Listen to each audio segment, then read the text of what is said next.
Friend, welcome to the session of wellness wonder and learning. हमने अभी तक बात किया कि आर्टिफिशियल इंटेलिजेंस किस तरह से एंटरप्राइज की दुनिया को बदल रहा है। आर्टिफिशियल इंटेलिजेंस आज के युग की सबसे क्रांतिकारी तकनीकों में से एक है, जो न केवल हमारे व्यक्तिगत जीवन को प्रभावित कर रहा है, बल्कि यह इंस्टीट्यूशंस, प्रोफेशनल्स की दुनिया को भी बदल रहा है। यह तकनीक तेजी से व्यवसायों को प्रभावित कर रहा है, तेज कर रहा है और इसमें कंपटीशन को बढ़ा रहा है। तो अभी तक हमने जो बात की थी उनमें पहला प्रोसेस है डाटा प्रोसेसिंग की। एआई बड़े डाटा सेट्स को सेकंड में प्रोसेस कर सकता है, जिससे डाटा एनालिसिस में लगने वाले समय काफी कम हो जाते हैं। अब डाटा को अगर ये सेकंड्स में अगर प्रोसेस करे तो सोचिए कितनी जल्दी निर्णय लेने की उसमें क्षमता आएगी। तो हम जानते हैं कि बड़ा डाटा को किस तरह से वो प्रोसेस कर सकता है और किस तरह से ये डिसीजन मेकिंग में बहुत महत्वपूर्ण भूमिका निभा सकता है। डाटा का संग्रह पहला स्टेप ये है, इसमें डाटा का संग्रह, डाटा कलेक्शन, यह पहला और सबसे महत्वपूर्ण स्टेज है। यहां एआई सिस्टम्स को डाटा फीड किया जाता है। अब डाटा का स्रोत क्या होगा, सोर्सेस क्या होंगे डाटा के सोर्सेस होंगे CRM system, social media, web traffic, IoT design या अन्य डाटाबेस, ये कुछ भी शामिल हो सकते हैं। और डाटा का प्रारूप क्या होगा, स्ट्रक्चर क्या होगा। डाटा स्ट्रक्चर्ड भी हो सकता है और अनस्ट्रक्चर्ड भी होता है, और जैसे एक्सेल सीट, जेएसओएन फाइल या सोशल मीडिया पोस्ट, ये स्ट्रक्चर्ड भी हैं और अनस्ट्रक्चर्ड भी हैं। जैसे एपीआईज, ये इसका एग्जाम्पल है एपीआईज, वेब स्क्रैपिंग टूल्स या डाटा कलेक्शन प्लेटफॉर्म्स जैसे गूगल एनालिटिक्स। तो इस तरह से ये पहला जो स्टेज है वो डाटा सोर्स क्या होना चाहिए, कहां से होगा। दूसरा है डाटा सफाई, डाटा क्लीनिंग। हमें एप्रोप्रिएट रिजल्ट के लिए, सटीक परिणाम के लिए डाटा की गुणवत्ता सुनिश्चित करना आवश्यक है। डाटा की क्वालिटी, हाई क्वालिटी डाटा हम किस तरह से प्राप्त करें। समस्याएं कुछ सामान्य होती हैं इसमें, जैसे डुप्लीकेट डाटा आ सकती हैं, मिसिंग वैल्यू, उसमें वैल्यूज मिसिंग हो सकती है, डाटा खाली हो सकती है, या गलत या अपूर्ण डाटा, इनकम्प्लीट डाटा। तो इसका सॉल्यूशन क्या है, डुप्लीकेट डाटा को हटाना होगा, खाली जगहों को सही वैल्यू से भरना होगा, ये उसे हटाना होगा, और एक्सट्रीम वैल्यूज का पता लगाना होगा और उसे ठीक करना होगा। यहीं पर जो है आर्टिफिशियल इंटेलिजेंस के पहले ह्यूमन ब्रेन की आवश्यकता होती है, और एम्प्लॉय यहां पर अगर उनको ट्रेनिंग दिया जाए तो ये कार्य काफी अच्छी तरह से कर सकते हैं और जॉब जाने की भी चिंता उनकी खत्म हो जाएगी। सबसे पहले इसमें डुप्लीकेट डाटा को ढूंढना होगा। कोई डाटा अगर है तो डुप्लीकेट डाटा कौन से हैं, ये एआई को ढूंढने में परेशानी होगी, तो इसको खुद से ह्यूमन ब्रेन के द्वारा इसको हटाया जा सकता है। मिसिंग वैल्यू, खाली डाटा, खाली जहां पर डाटा की मिसिंग है उसमें सही वैल्यू को भरना या उसको पूरी तरह से हटा देना, इसे समझना होगा पैटर्न को, और फिर एक्सट्रीम वैल्यूज का पता लगा करके उसको ठीक करना। इसकी एक्सट्रीम वैल्यूज क्या होगी, ये ह्यूमन ब्रेन के द्वारा ही पता लगाया जा सकता है। अब इसमें जो यूज होने वाले जो इक्विपमेंट है वो पाइथन में पेंडास, आर इन डिप्लाइड या ओपन रिफाइन जैसे डाटा सफाई टूल, इनको यूज करके इनमें डाटा का इन सभी खामियों को दूर किया जा सकता है। उसके बाद डाटा ट्रांसफॉर्मेशन, ये स्टेप 3 है, डाटा ट्रांसफॉर्मेशन। यह स्टेप डाटा को एआई मॉडल के लिए तैयार करने का है। डाटा जो है उनको एआई मॉडल को तैयार करके देना पड़ेगा।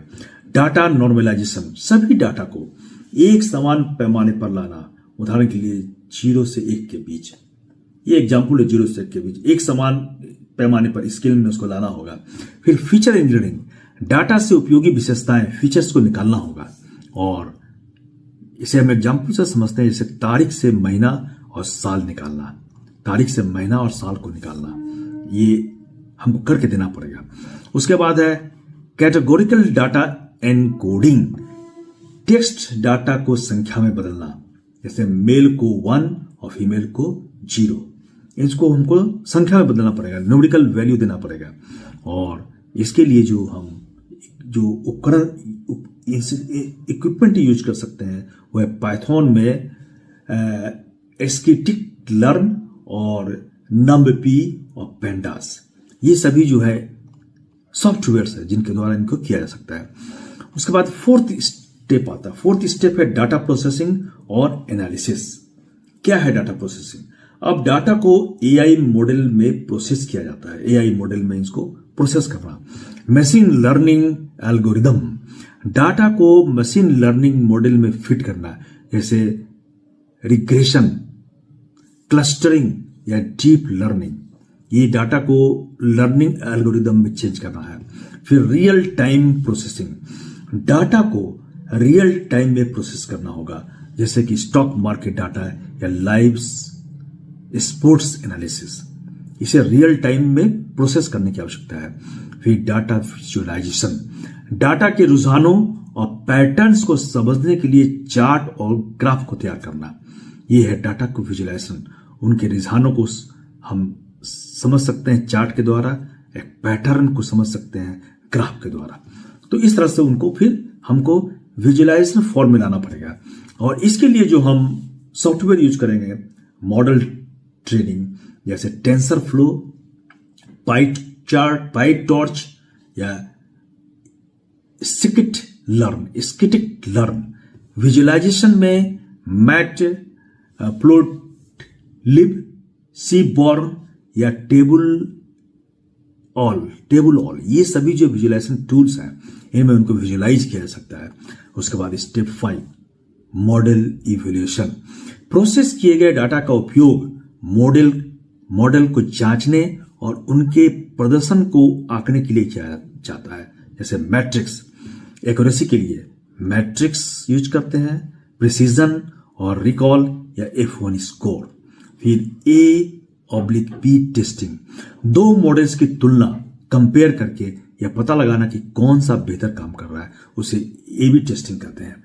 इसके लिए भी जो सॉफ्टवेयर यूज करेंगे वो पाइथन में स्काइपी और स्कैटिक लर्निंग जो है ये इनका सॉफ्टवेयर है।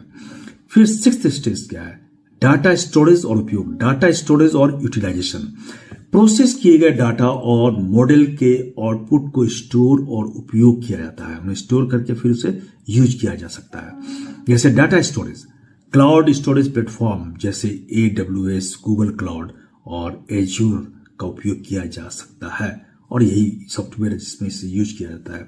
फिर बिजनेस इनसाइट्स, प्रोसेस किए गए डाटा का उपयोग निर्णय लेने में, रणनीति बनाने में और प्रदर्शन को सुधारने के लिए किया जाता है। अब इसे हम एग्जाम्पल समझते हैं। मान लीजिए एक ई-कॉमर्स वेबसाइट पर AI आधारित सिफारिशें लागू करनी है, तो सबसे पहले क्या करना होगा?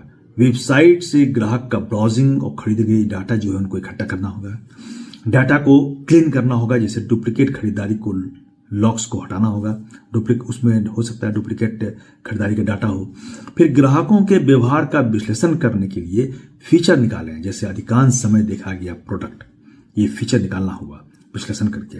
फिर मशीन लर्निंग मॉडल, जैसे कंज्यूमर प्रेफरेंस मॉडल को डाटा पर ट्रेन करें और परिणाम स्वरूप ग्राहकों को उनकी पसंद के प्रोडक्ट्स की सिफारिश करें।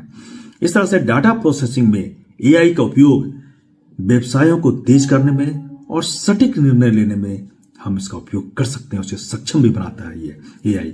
सही तरीके से डाटा का कलेक्शन, प्रोसेसिंग और एनालिसिस करके संगठन कॉम्पिटिटिव लाभ को प्राप्त किया जा सकता है, एक के बेहतर सेवाएं प्रदान किया जा सकता है। ये हुआ डाटा प्रोसेसिंग। और अगर इसको हम समझ आते हैं फिर हमारा आगे का कार्य जो है काफी आसान हो जाता है। धन्यवाद।